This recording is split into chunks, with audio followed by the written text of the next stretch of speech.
The South China Sea is a strategic location that has become a critical shipping lane and a rich source of natural resources such as oil, gas, and fishing grounds. It is so rich that it is now a subject of intense competition among the coastal states, including China, Vietnam, the Philippines, Malaysia, Indonesia, and Taiwan. But many don't know that since late 2013, China has been constructing fake islands in the South China Sea, causing widespread controversy and environmental damage. Why are the artificial islands causing controversy? It's not just any ordinary artificial island. China is militarizing those islands, constructing several military-grade outposts on at least 7 different reefs in the Spratly Islands. Does China own the waters? No, but they're laying a huge claim on it regardless, and they are adamantly refusing to respect other countries' borders, ultimately subtly instigating attacks against the other 5 nations mentioned earlier in the video. This video will discuss why China is willing to stage war against its neighbors for the South China Sea. But before we do that, let's discuss the importance of this body of water. The South China Sea is a complex and diverse region, a melting pot of economic, political, and environmental significance. This sea is a breathtakingly beautiful body of water in the Pacific Ocean with an area of approximately 3.5 million square kilometers. It's also a thriving habitat for a variety of marine life, including hundreds of species of fish, sea turtles, and several species of marine mammals. It can't be ignored that this sea is a major shipping route and a hub of global trade, with an estimated $5 trillion worth of goods passing through it each year. And let's not forget about the rich natural resources this sea holds. It's believed to contain vast oil and natural gas reserves, with estimates ranging from 7 billion to 28 billion barrels of oil and 266 trillion to 5,000 trillion cubic feet of natural gas, making it highly sought after. China, one of the largest oil importers in the world, relies on the South China Sea to transport oil from the Middle East and Africa, importing approximately 10 million barrels of oil per day in 2021. A significant part of its total goods also passes through the South China Sea, as it's an exporter of manufactured goods. You now see that this sea significantly impacts China's access to oil imports and the stability of its economy. But it still does not prove that China owns the sea as they claim, so who owns the sea? To answer this question, let's see the international law of the sea. The South China Sea is governed by the United Nations Convention on the Law of the Sea, UNCLOS for short, which sets the rules for maritime activities in the oceans. UNCLOS provides for the rights and duties of coastal states and other states in using the sea and its resources. The convention recognizes the rights of the coastal states to assert jurisdiction over certain maritime zones, such as the Exclusive Economic Zone (EEZ), where they have special rights to explore and exploit the sea's natural resources. The Exclusive Economic Zone (EEZ) is a concept established by the United Nations Convention on the Law of the Sea, UNCLOS. It gives coastal states special rights and jurisdiction over the exploration and exploitation of the natural resources, such as fisheries, minerals, and oil and gas, within an area extending 200 nautical miles, about 370 kilometers, from their coastlines. Note that the approved nautical miles is 200. In an EEZ, the coastal state has sovereignty over the waters and the seabed. It has the right to regulate and manage the living and non-living resources within that zone. Countries, including China, can lay claim to the sea, exploit the fisheries, and carry out other economic activities.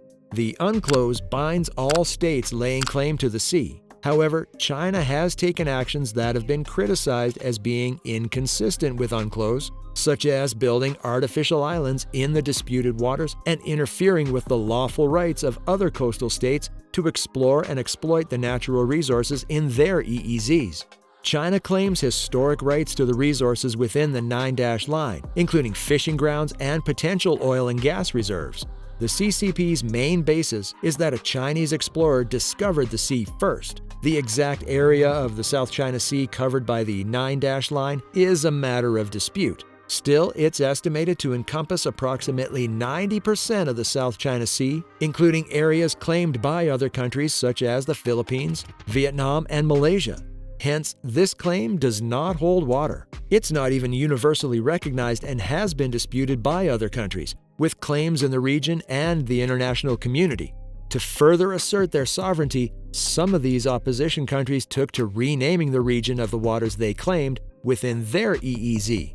In September 2012, the Philippine president took a big step and informed all government agencies, mandating them to refer to the Philippines part of the South China Sea as the West Philippine Sea. Similarly, Indonesia took the bold step to rename its EEZ in the South China Sea as the North Natuna Sea. While these countries tried asserting their sovereignty by renaming their region, China was busy building artificial islands. And not just any islands, but islands equipped with various military facilities, including airfields, harbors, communication infrastructure, radar facilities, and weapons systems. Some of the islands are also equipped with barracks, storage facilities, and other infrastructure necessary to support a military presence. And according to international law, these military islands were within the Philippines' borders. In 2016, the Philippines had to take China to the UN court. The Hague ruling favored the Philippines, revealing that China had indeed interfered with their lands. But China was unrepentant and did not take any action to date. The situation worsened when the CCP declared the airspace above the disputed land a defensive air identification zone, requiring aircraft to seek Chinese permission before flying through.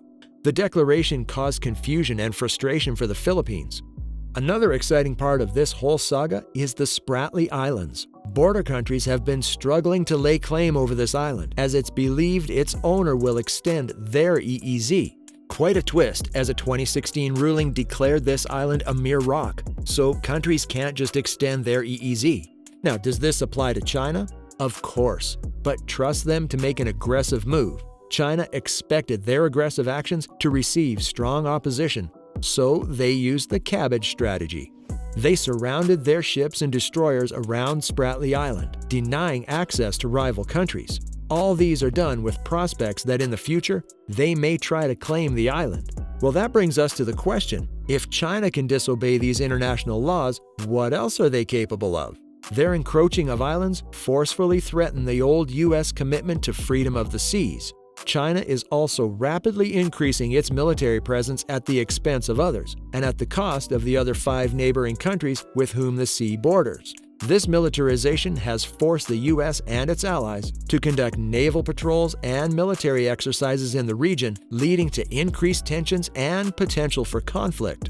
It gets more difficult as China breaks international laws and its own promises. In 2011, 6 countries, China, Brunei, Vietnam, Philippines, Malaysia, and Taiwan, agreed on a set of preliminary guidelines on the declaration of conduct that will help handle disputes regarding the South China Sea. ASEAN developed the Code of Conduct, COC, with the intention of fostering peace in the region.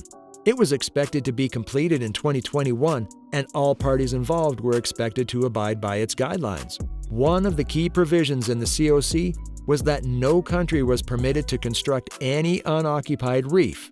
These countries put this guideline in place to ensure stability and prevent regional conflicts, but China defied its promise. According to a Bloomberg report, Beijing-controlled fishing fleets, acting as maritime militias, have constructed 4 unoccupied features in the Spratly Islands over the past decade, according to unnamed officials. The size of some of the sandbars and formations in the area has increased by over 10 times in recent years, but the Chinese foreign minister has denied this observation. The Philippines foreign minister has expressed concerns and spoken out about how it goes against the declaration of conduct. Regardless of all the concerns the neighboring countries and international communities have raised, China has paid a deaf ear. It's rapidly expanding its military territory, instigating regional conflict and a possible World War III. We can't say for sure what the CCP is planning, but if there are any new observations, we'd make a video for that too. So, hit that like button, subscribe to the channel, and turn on post notifications to stay updated. Until next time.